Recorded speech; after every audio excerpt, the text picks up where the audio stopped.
let's start doing the exercise problems. We'll do 13.1 now. And before that, like, there are some numbers given in your textbook, the value of E, then the value of the permittivity of space, free space, and the mega electron volts, 1 year, how many seconds in it, and then mass of proton, or mass of hydrogen I should say, and then helium, all that is given, okay. Mass of neutron, mass of electron is given, so we're not getting into that, like you can look at those numbers. But let's get into the problem straight away, which is 13.1. So it has two parts, and the first part is this. Two stable isotopes of lithium, lithium-6 and lithium-7, have respective abundances of 7.5% and 92.5%. These isotopes have masses 6.01512 U and 7.01600 U respectively. Find the atomic mass of lithium. Okay, so they've given two isotopes. See, the naturally occurring isotopes, they don't occur, in two different places or something. Okay, for example, like if we take this glass of water, if we take this glass of water, both are in like H2O and D2O, right? Both the hydrogen and deuterium molecules are present actually in this glass of water.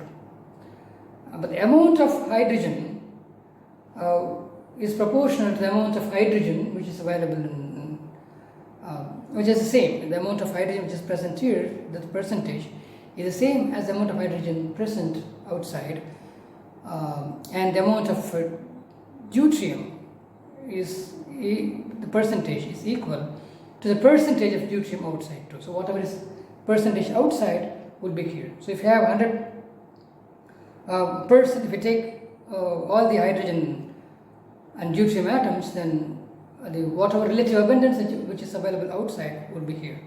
So when you drink water, you have both hydrogen and deuterium and atoms going in, the nuclei going in actually, because we've got molecules there. So lithium-6 and lithium-7 would be there in one chunk of lithium, and all the 32 types of the gold isotopes will also be there in that one chunk of gold. Okay, so it's not that like some types are here and some types are somewhere else and you need to bring them and then mix them. No, they are there, they are naturally there. Okay. So I want you to understand that first before we set out to do it. So there are two stable isotopes, 13.1, so which is lithium 3,6 and then lithium 3 and then 7. There are two types of isotopes. Their masses are given. This is lithium-6, that is 6.01512, and then this lithium-7 is 7.01600 U. It's an atomic mass that is given. Then the relative abundance is also given, which is lithium-6 is 7.5%. So if you take 100 lithium atoms, 7.5 will be lithium-6 and 92.5 will be lithium-7. Okay. So now I want you to find the atomic mass of lithium. So we know how to do this. This is actually the percentage is what you need to have the weighted average. I can't assign this to all lithium, or I can't assign this to all lithium. I can't do it. I need to have a weighted average. So this is present for this. So what is the total mass divided by the total number of lithium, right? So the mass is equal to 7.5 into 6.01512. So that is the mass of this, right? If there are 100 lithium atoms or nuclei, this would be this 7.5 into 6.01512. That's the mass of this atomic mass. Plus this would be 92.5 into 7.01600. So this is the mass of 92.5 molecules, and this is the mass of 7.5 atoms of lithium. So now how many are there? Now 100 are there. Now this will be the average, the weighted average. Okay. So this is how we calculate the mass. Okay. If we do that, we'll get some number. I don't know what number that is, but we'll check it here anyway.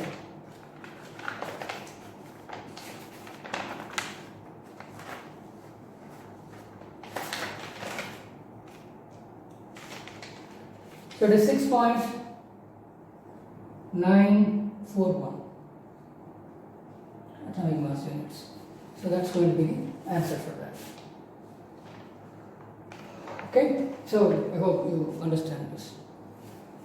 So you take, suppose you have 100 lithium molecules, then you take total mass. How do you find the total mass? How many are there? Okay, it's basically total mass divided by the number of molecules, the number of atoms. That's atomic mass, right? But then 7.5 of them have one mass, and 92.5 of them have a different mass. So what would be the mass of both together? That's what it is. It's mass together divided by 100. So you get this. So this would be the average mass. Okay. So this would be the atomic mass of lithium. The second part is this. Boron has two stable isotopes, 510B and then 511B, boron 10 and boron 11. Their respective masses are given 10.01, 294 and 11.00931. And the atomic mass of boron is 10.811. Then find the abundance of this boron 10 and boron 11. So it is the other way around. Here what have they done? They have given you the abundance and then these values, and I asked you to find this one. In the second problem, this is A, and in the second problem what they have done is they have given you this atomic mass of boron, and then they have given you the mass of these two, and they are asking you to find this percentages. So they want you to do. Then how do you do that? Okay. Well, you can say that the boron has since boron 10, right? Boron 10 and boron 11. The masses are given. It is 10.01294. This is 10.01294 atomic units, and this is 11.00931. 11.00931 atomic units. So the masses are given. Okay, then what else? Atomic mass, this mass of boron, it's given to be, this is mass of lithium, given to be 10.811. Okay. So let's see what it's going to be. Okay. I mean, you can make some guesses before even do something. 10.8 is very close to 11, so there should be more boron 11 than boron 10, because the weighted average tends towards this. It's not 10, it's 10.8, so there will be more boron 11 than boron at 10. So have this idea in mind, and then go out and do the problem anyway, and check if what you have arrived at is right or wrong. Okay. Look at this. Okay, let's see. What do you know? Suppose I take, if you take percentage, that is like this, right? If I take, X is, let's say, boron 10, 510, I'll have this X percentage. And I'll say boron 11 as Y percentage. And what do I know now? I need two unknowns. I need to find two unknowns. So I need two equations. What's the equation? First equation, that is equal to X plus Y must be equal to 100. That's equation 1. Yeah. And what's the second equation? Second equation can come from here, right? So this one, I know this. The second equation is this. The second equation is going to be this mass 10.8. I'm going to use this one.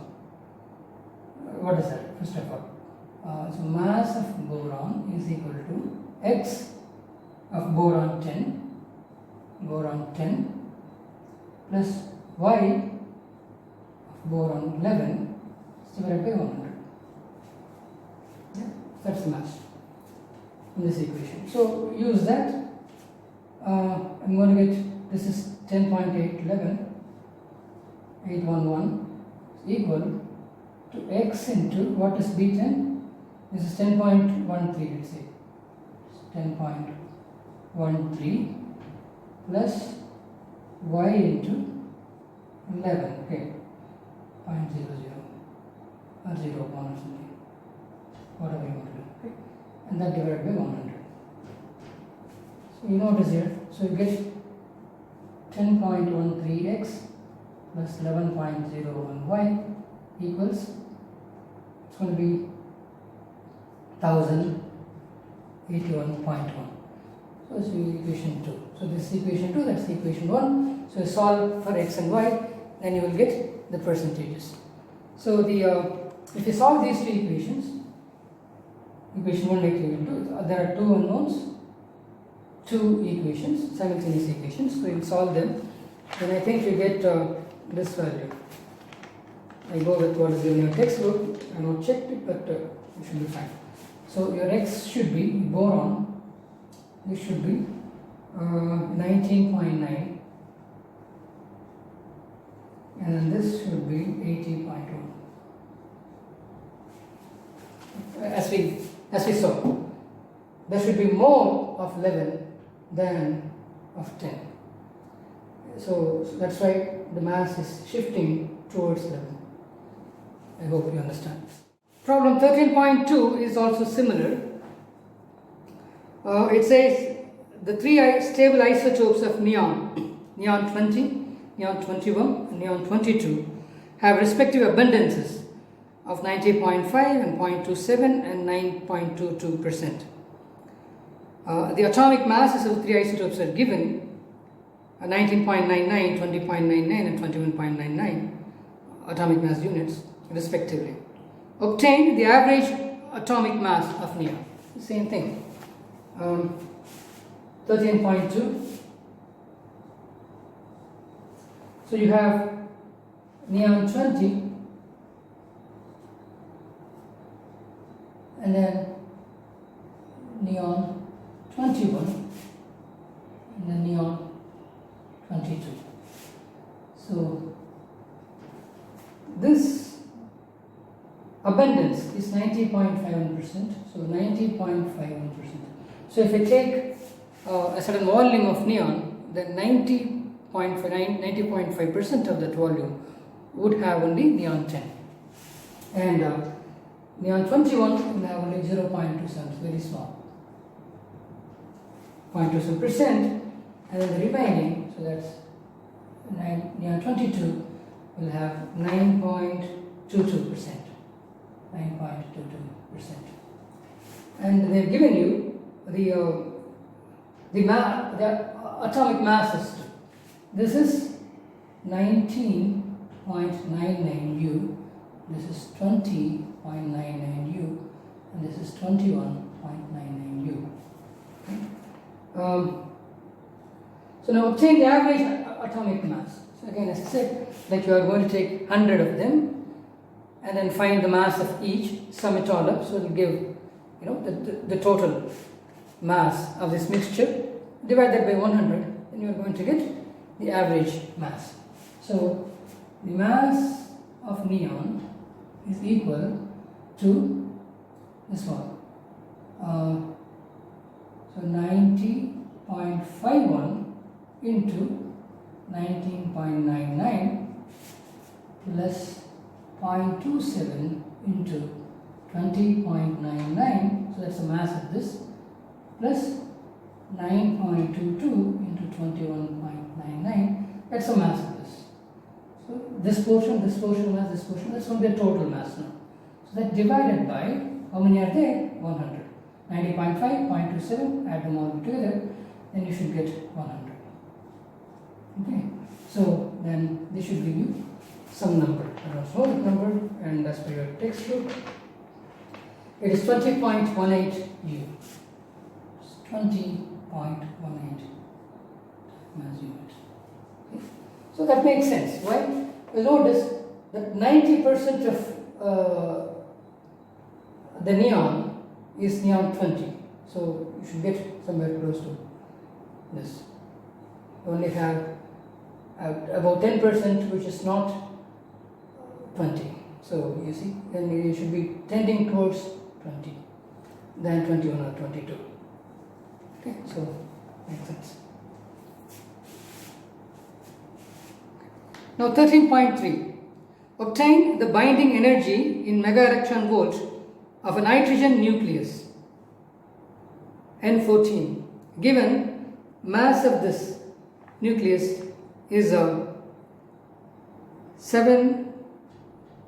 N14 is equal to 14.00307 atomic units. Okay. So they want you to find binding energy. Okay, that is easy. What do you know? The binding energy of a nucleus is equal to delta m c squared. So delta m is the mass defect. How much mass has been lost in in putting this nucleus together. Okay. So what have you taken? Nitrogen 14. So you have nitrogen 14, which is 7 and 14. Okay. Which means you've got 7 protons and then 7 neutrons. That's what it is, right? So then, what is the mass of protons? Protonic mass is equal to 7 into 7 into protonic mass is this.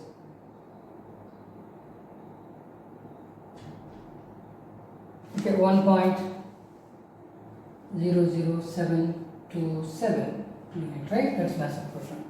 That's the total. Okay, and then I'll put it this way: protonic mass, then neutronic mass. Neutronic mass is 1.0000866 into how many are there? 7 neutrons.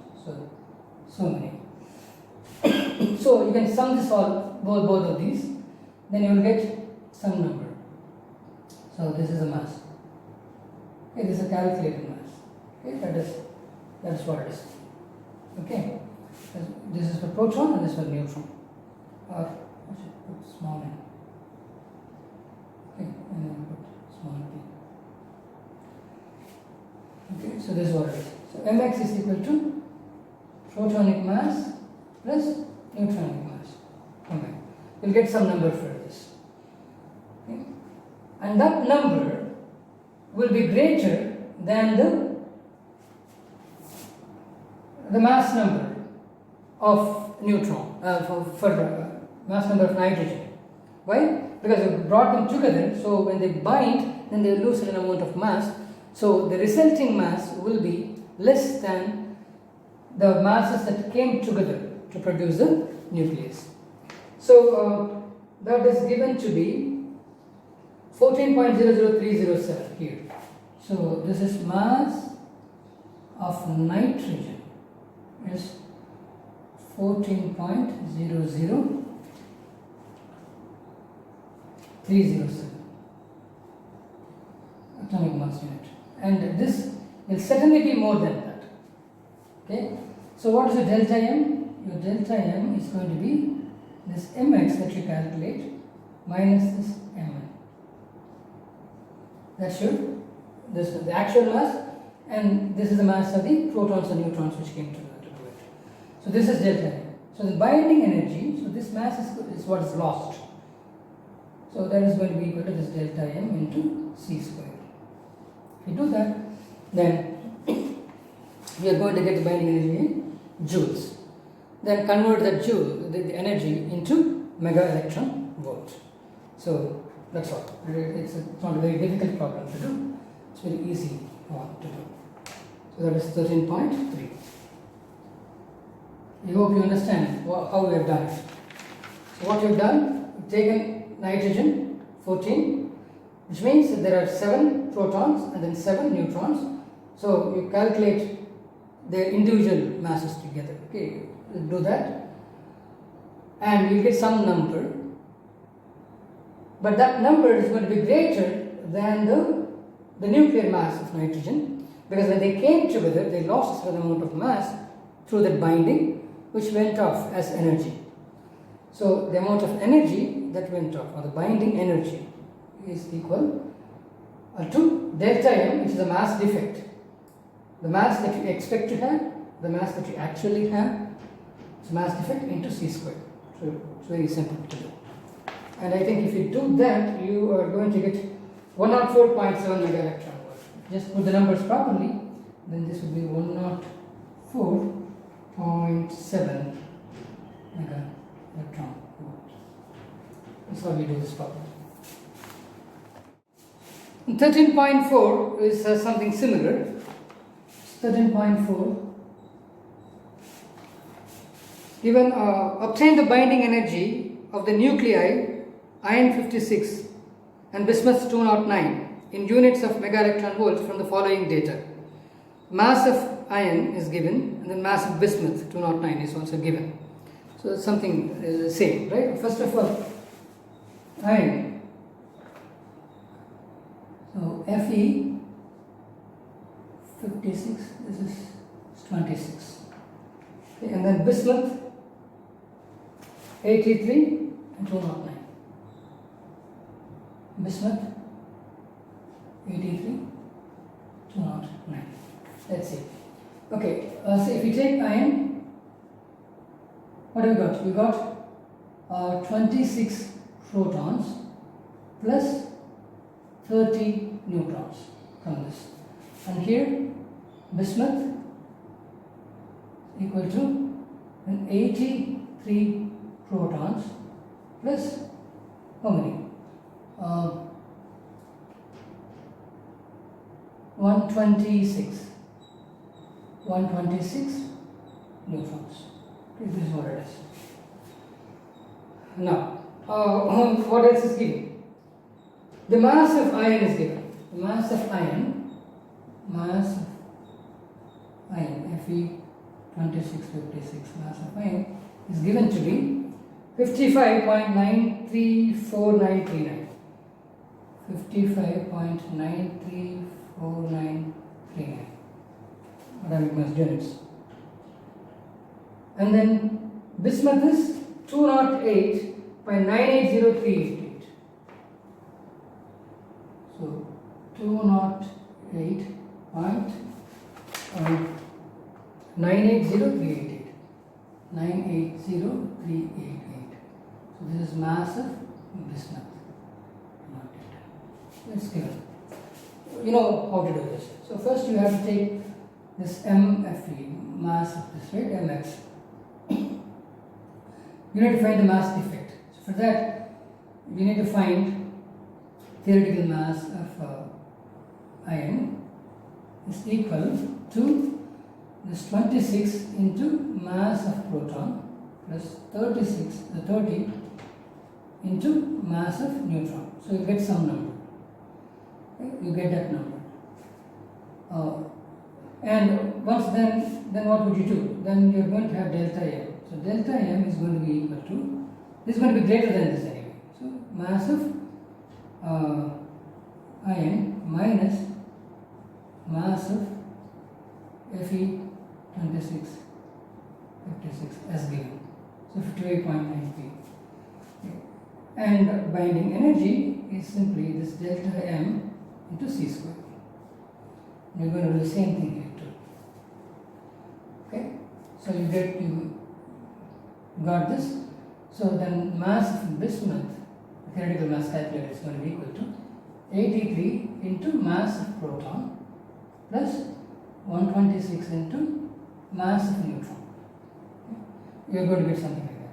Then again delta M, but this is going to be greater than this number definitely, because they came together to form this nucleus.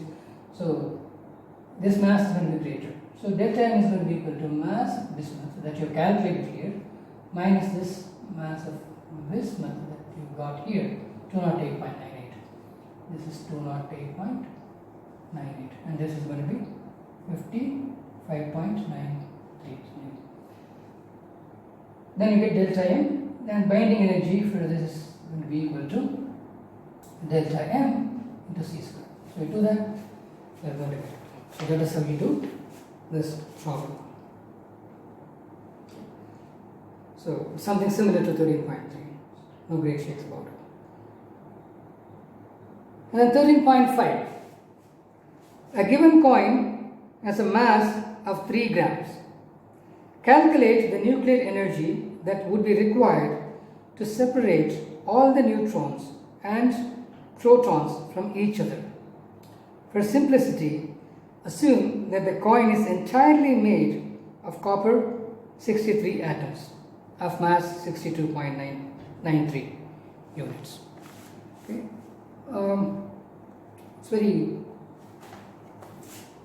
It's very easy. Okay. So what is asked? 13.5. You have 1 gram or 3 grams. You have 3 grams of copper coin, and they are made of just one isotope. Okay, like the other isotopes of copper are to be ignored here. So assume for simplicity's sake, it's made of just one isotope of copper, and that is copper 63. So this is made of copper 63 and 29. And its mass is given. So what's the mass? It's given as 62.9296. 62.9296.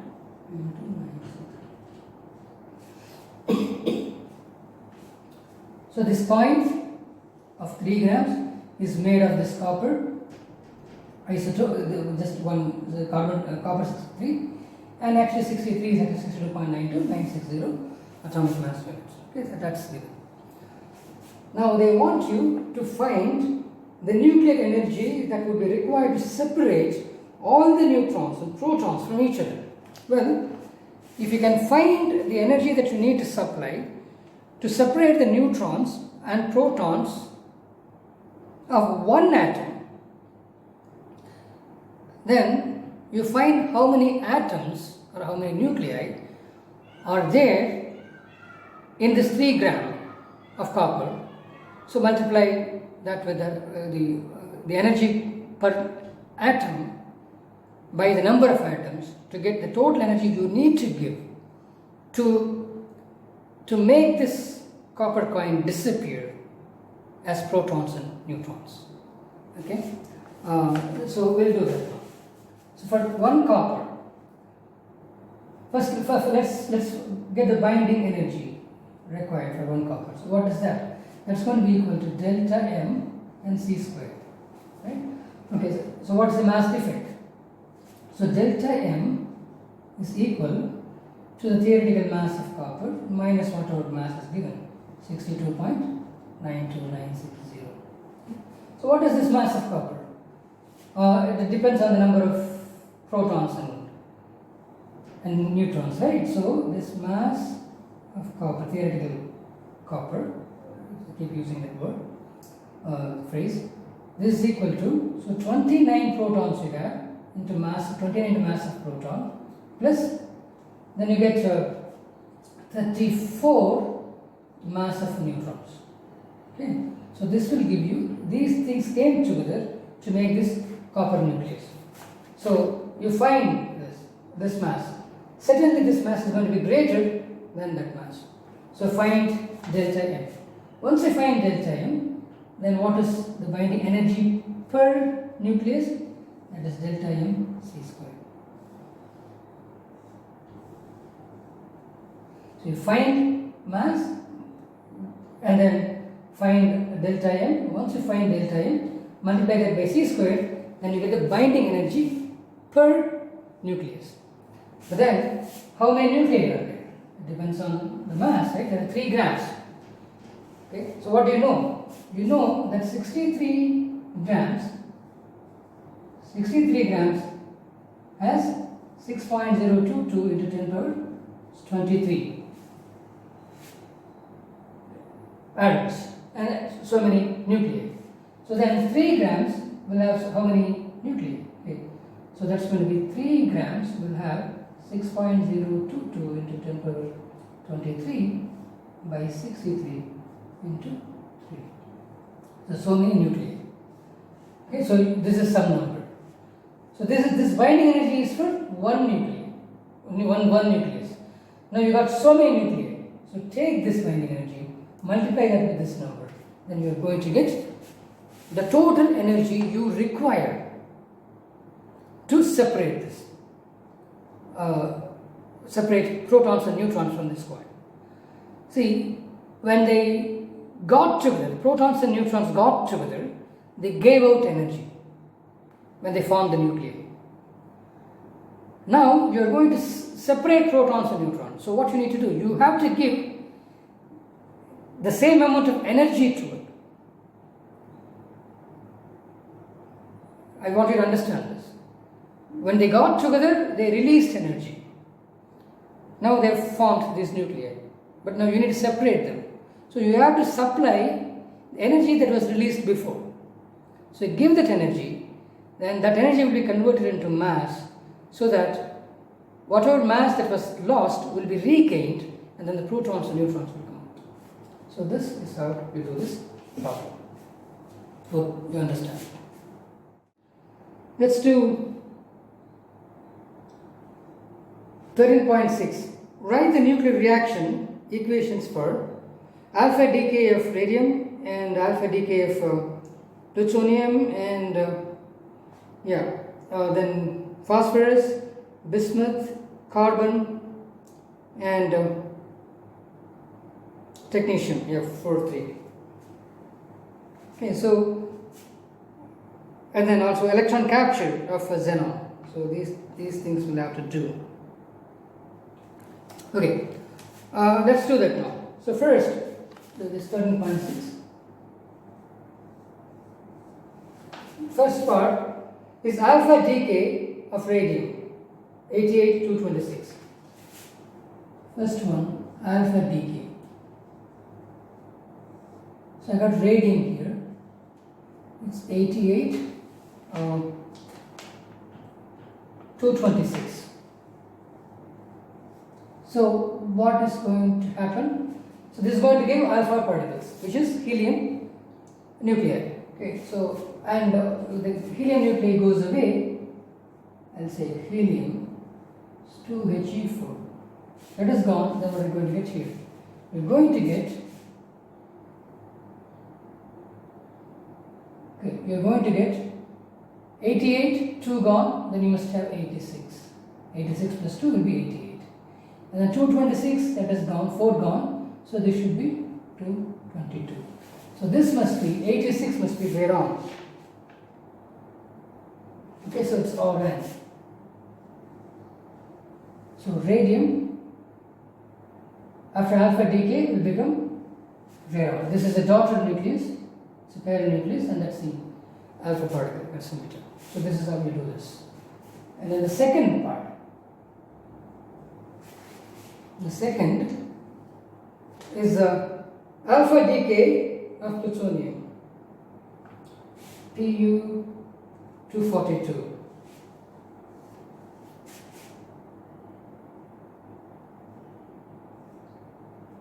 Again, alpha decay, I'll see alpha decay.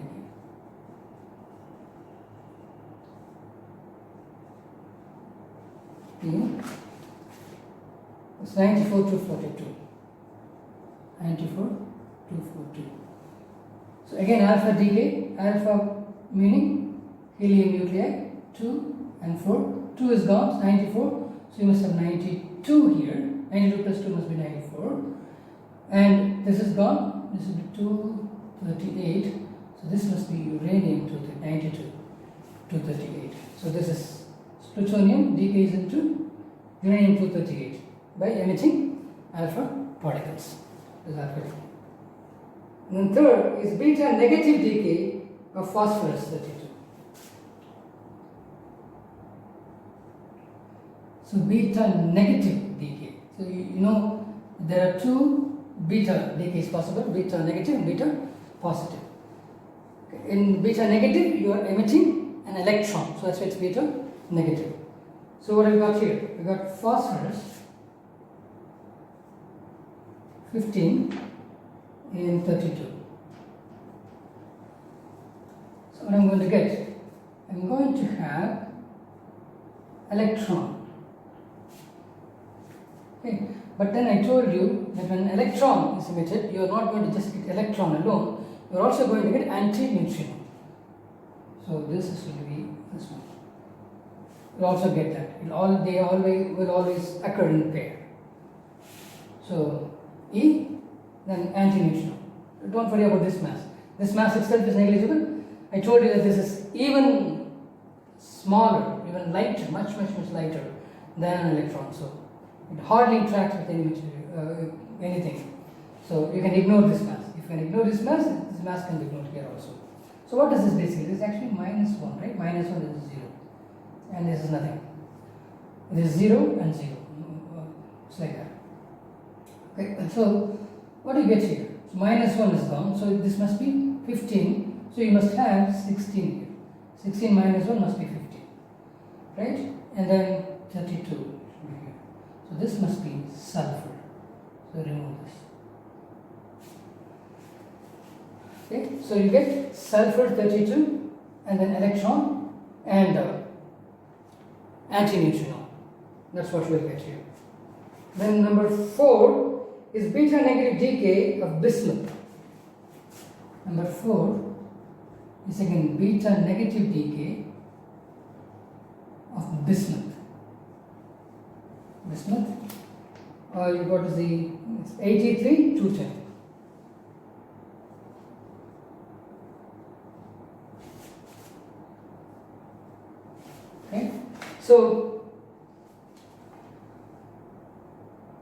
Okay, so beta negative decay again. So what does it mean? You're going to have electron plus anti-neutron. Do that. So this is actually -1 and 0, right? So if this -1, then you must have 84 here. 84, 210, there's 0, 0, so 210 will appear straight away. 210. There's no mass loss here. It will remain the same. 84 is polonium. Okay. So this is how you do the fourth one, beta negative decay. And then what's the fifth one? Fifth one is beta plus decay of carbon 11. So 5 beta plus decay of carbon 11, 6. See, carbon 12 is regular, carbon 14 we talked about, then carbon 11 is also another isotope. So this is going to undergo beta plus decay. Beta plus decay meaning we are going to have E plus. Positron is going to be emitted, and if this positron is emitted, you are going to have neutrino particle. This antineutrino is neutrino. They will always occur in pairs. Okay, so you get that. So this is +1, 0. So +1 is gone. This is +1 is gone. What do you get here? Here it is -1, but this is +1. So you must have 5 here. 5 and then 11. Mass is 0. Mass is 0. So if you did that, so 11 immediately correct. So you get boron. So 5b11 boron is what you get through this. Okay. And then what else is given? And then 6th is beta plus decay of technetium, the TC.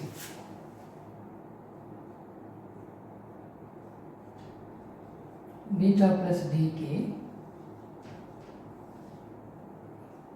of TC. What's the mass here?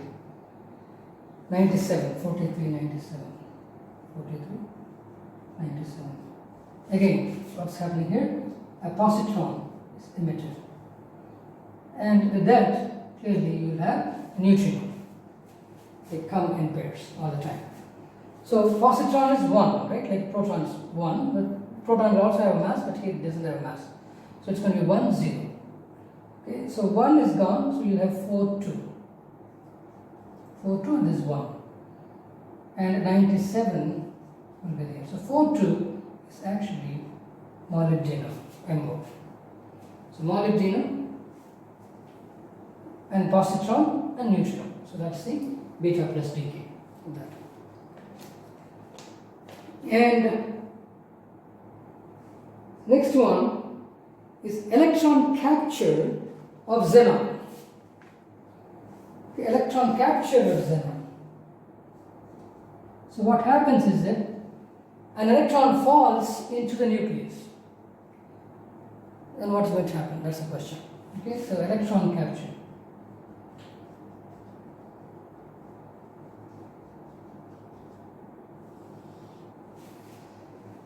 Of xenon, right? Xenon, yeah, 54, 120.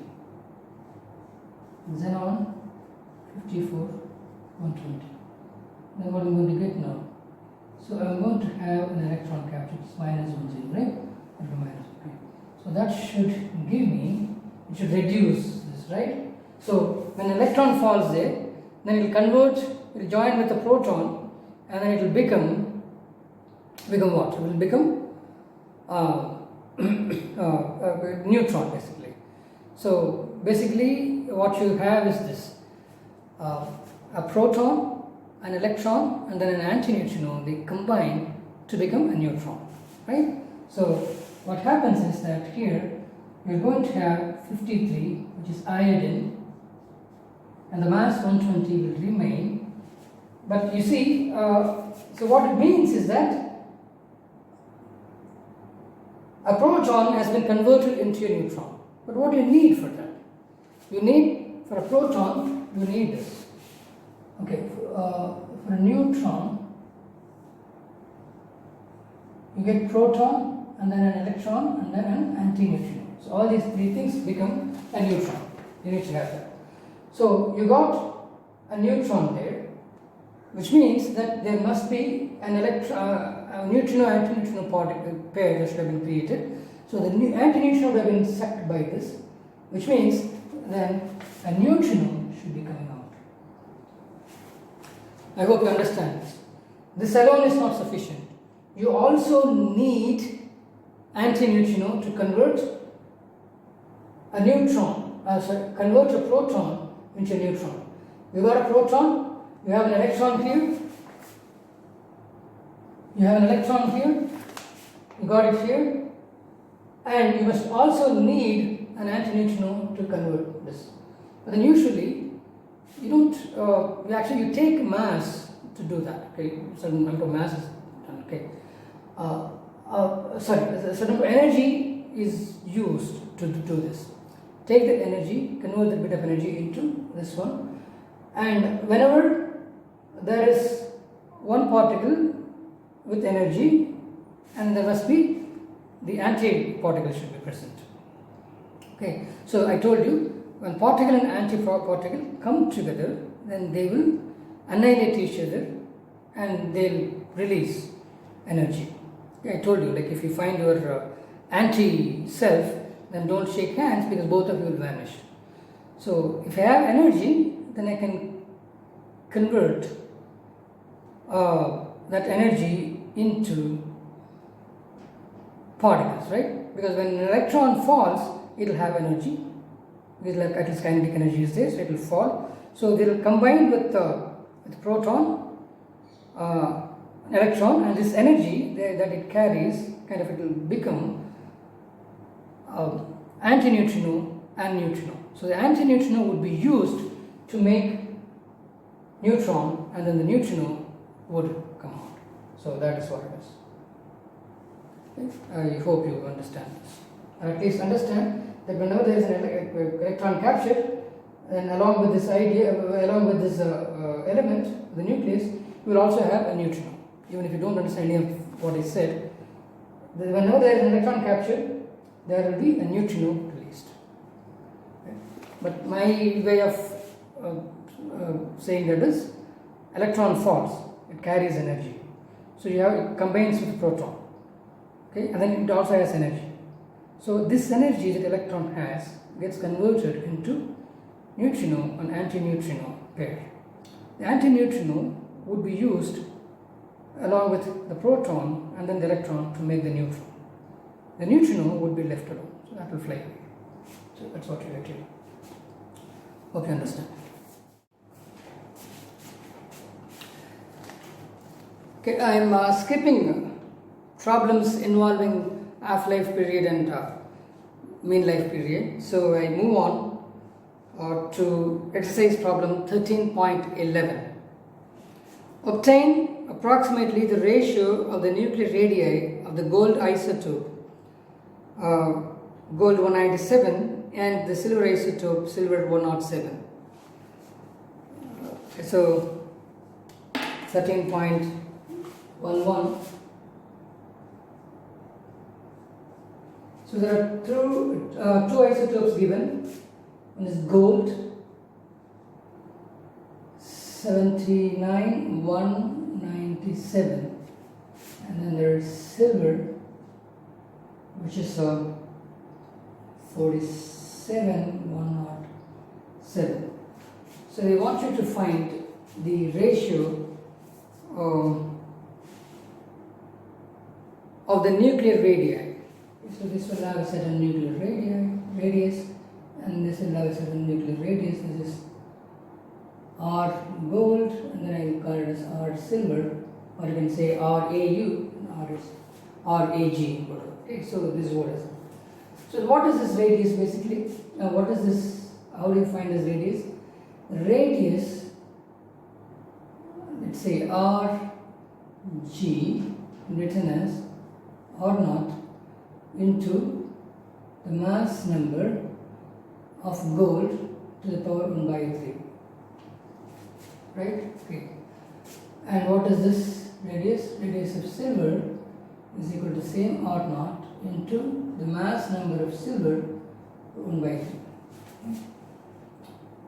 And so what would be this is 1 and this is 2, equation 2. So Rg by Rs is equal to R0 Ag to the power 1 by 3 is divided by R0 As 1 by 3. So this will cancel. So what is the mass number of this? That is 197 to the power 1 by 3 divided by 107 to the power 1 by 3. So this is actually the cube root of 197 by 107. If you take the cube root, then you will get the value. So you can use the log tables to find it out, right? It's very easy. You can do this. So maybe like we'll get some number here, 197 by 107. So that's that number. You can take first the log of that, right? So let's say like this number is x. X is the ratio, right? Is equal to root of 197. 197 by 107.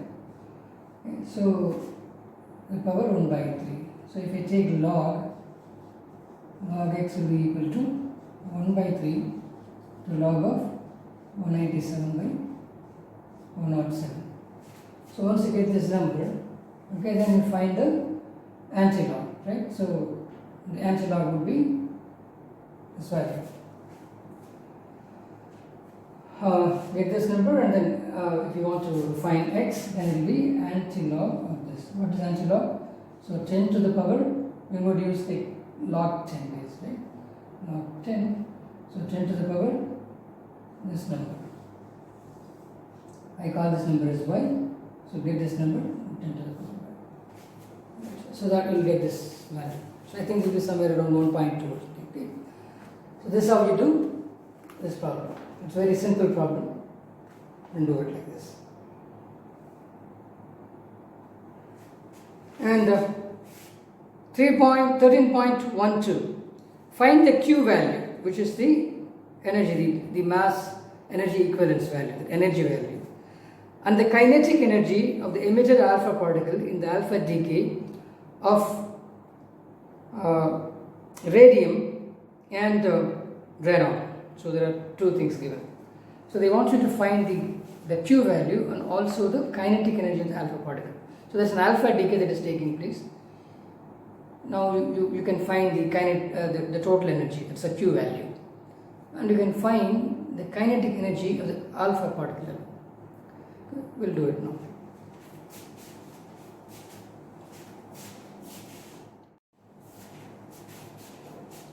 So 13.12. So this is given.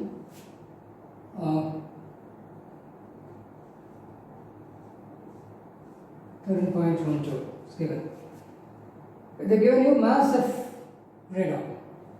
Mass of radon is given as 226.02540 atomic mass units, and then mass of it is radium, sorry. Well, mass of radon is given to be 222.01750 U. Okay, so both of them are given. So this is radon, this radium, this is, okay, this is 88 to 226, this is 86 to 222. It's given in the book. Okay, so radium, after emitting an alpha particle, becomes radon. So let me write the equation. So now radium is 88 and 226. It releases alpha particles, emits alpha particles, meaning He 2 and 4. Now radon then should be 86 and 222. So this is what is happening. So in that process you also get the energy.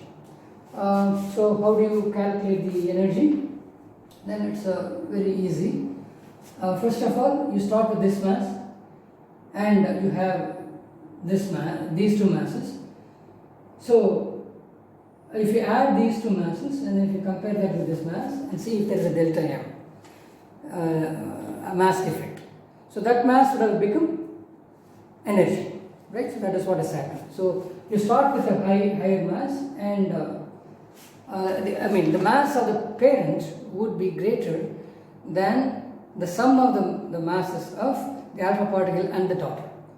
Okay, so the masses, this mass of these two together would be less than this. Only then this is possible. Okay, so that is, you can do that. So they have also given you helium. Helium, it is mass of helium. Mass of helium is given to be 4.002603 U. So all the three are given. So note here, if you add these two, 226 point, now you get still 0.1 only, right? 0.19 or something, that's what, maybe 0.02. So 222.02 is what you get, but you got 226.0254 something, okay? So clearly this mass is more than this, so that difference in mass would have become energy. So now you can find delta M. So delta M is equal to mass of radium minus mass of radon and minus mass of this alpha particle. So this is the delta M. So you can calculate this. And this is atomic mass units, right? Since it is atomic mass units, the energy Q is equal to delta M into 931 mega electron volt.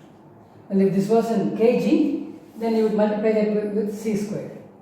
But since it is atomic mass units, we know that one atomic mass unit is equal to 931 mega electron volt, so of energy. So delta M will give you so much energy. And if you do this, I think we will get 4.93 mega electron. 4.93 mega electron volt is what you will get if you do this. Okay, so this is energy, Q energy. That is one. But the second part is more important. This already you know. The second part I need to explain. Now they want you to find the kinetic energy of the alpha particle. Okay.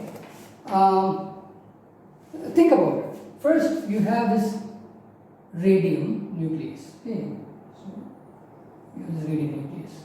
It is at rest. Right? It is at rest. Nucleus is at rest. So, what is the momentum of this? Momentum is 0 because velocity is 0. So, momentum is 0. But when it disintegrates, what happens? It is something like this. So, you have this radium here. Then, when it disintegrates, then alpha particle goes in one direction and the radon must move in the other direction, obviously. Okay, because it's like a small explosion inside. So this goes that way and this goes this way.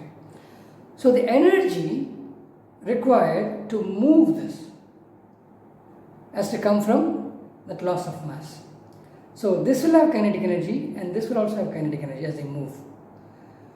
So the sum of these two energies must be equal to the energy you obtain by losing this mass. So Q is equal to the sum of this kinetic energy and this kinetic energy. Okay. So how are they going to be shared? That is one. And what else has to happen? The law of conservation of momentum has to be obeyed. Why? Because the forces involved are all internal forces. If F acts on this, then F in the opposite direction acts on this. So the forces are internal. So the internal forces become 0. On the net force on the system as a whole is 0. So momentum cannot change. So the momentum has to be maintained. The law of conservation of momentum has to be obeyed here because the forces are all internal forces. Okay, so that is one thing. Okay, so what happens here? Initially this momentum is 0 for radium, but now what happens is that it breaks into two things. One is radon, the other one is the alpha particle. This is alpha particle. Suppose the alpha particle moves with this velocity, say v1, and radon will move with velocity v2 in the opposite direction. It has to be because m1 is m1 v1 plus m2 v2 must be 0 and v's are in opposite direction, right? So what you have here is this is initial momentum p is equal to 0. So initial momentum must be this pi. You know that pi initial momentum must be equal to final momentum. Initial momentum is 0 and what's the final momentum? Momentum is equal to, I'll say this is m1 into v1 in this direction plus m2 to v2. But notice v1 and v2 are opposite to each other, so I can remove the sign, remove the vector and add, I can introduce sign, right? Negative sign. I can take this as positive and I take this as negative. Then this will become simply m1 v1 minus m2 v2 equals 0. So from this I can find this m1 v1 is equal to m2 v2. And what is v1? v1 is equal to m2 by m1 into v2. Okay. So this is from the law of conservation of momentum. Well, I have one equation, but I have two unknowns, v1 and v2. I don't know either of them. So I have two unknowns, so I have only one equation. So I need one more. What would the other equation be? Well, you know this. So this is going to move in this direction, so it will have kinetic energy.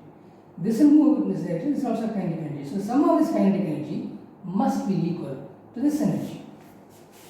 Because that energy came from the mass getting converted into energy. So the sum of these two kinetic energies must be equal to this energy, Q. So I'll put it this way. Now I'll say what is this kinetic energy? Okay, I'll say half m1 v1 squared plus half m2 v2 squared is equal to Q. Right? Okay. Now what do I know? I know V1 is this. So I can substitute that here. So that gives me, okay, I'll take 2 there. So it's simply m1 v1 square plus m2 v2 square is equal to 2 cube. Let me just simplify stuff. Okay. V1, I'll have that.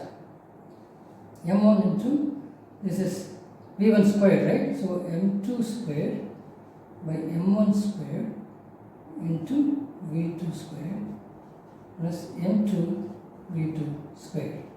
That is equal to 2 cube. Okay. So this is m1 will go, this will go, m1 is there. So if you take m2 v2 square out,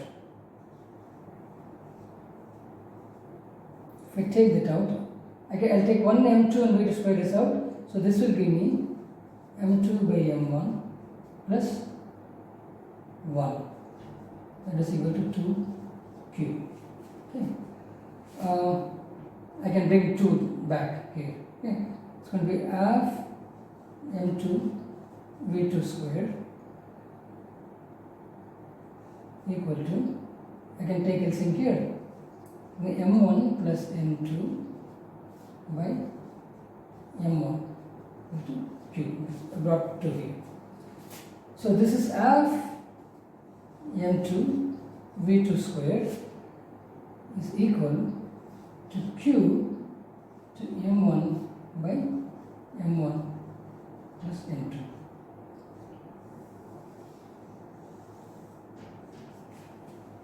So note that, so kinetic energy of the second mass is equal to q times the mass of the first body divided by the total mass, m1 plus m2. So this way, this is second body, right? And then this is Ke2. So what about Ke1? Half m1 v1 squared is equal to, by analogy, this will become q times now m2 by m1 plus m2. Okay, so this is kinetic energy for the second body and this is kinetic energy for the first body. Well, if you you can use either of these equations now. So if you want to find the kinetic energy of the alpha particle now, so that is half m1 v1 squared, then I'll say the kinetic energy of the alpha particle is equal to q times what is mass of radon, okay, the bigger one. So m2, mass of radon, so divided by mass of alpha plus mass of radon. So the kinetic energy is shared between these two nuclei like this. So you can see that the smaller nuclei, the smaller nucleus will have greater energy. Because you see, for smaller nucleus, the mass of the bigger nucleus is in the numerator. The denominator is going to be the same for both. So this is how the kinetic energy are going to be shared. So kinetic energy of alpha particle, Ke alpha, is equal to what is this? Q is 4.93 into what is mass of radon. So radon is 222 point whatever, okay, 0175 or something, and that divided by, this is 222 plus 4, right, roughly 226. I mean, you can add it properly, but I'm just going to have it like this, 222 by 226. But do it properly, like by adding all those things properly, then it's 222 by 226. Okay, that's the kinetic energy of alpha particle. Then the kinetic energy of radon would be 4 divided by 226. Okay. So this will give you the answer. So this is how you do it. Okay. And this problem has a second part where radon undergoes alpha decay and becomes polonium. And you have to do the same thing for that too. So I hope you understand this. So what the critical point here is this. First, you get the amount of energy. Okay, that comes from mass defect. Okay. And secondly, that energy is going to be shared by these two. And the law of conservation of momentum has to be obeyed. Initially, radium was at rest.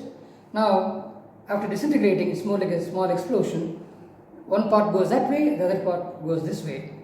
And the momentum, the total momentum should still be zero for the system. Okay, and using that idea, you express one velocity in terms of the other velocity. And when you do this stuff, you finally you end up this. If you remember just this, that is also fine. Even if you don't understand this process, I mean, even if you neglect this, this is enough. This is the final result is important. The kinetic energy of alpha particle is equal to the total energy released multiplied by the mass of the other particle divided by mass of alpha plus mass of the particle. So this is how it's going to be shared. The energy is going to be shared. So the alpha particle will have more energy than radon. And the same thing will happen in the case of polonium and alpha. So polonium will have less energy than the alpha particle. That's how you do it.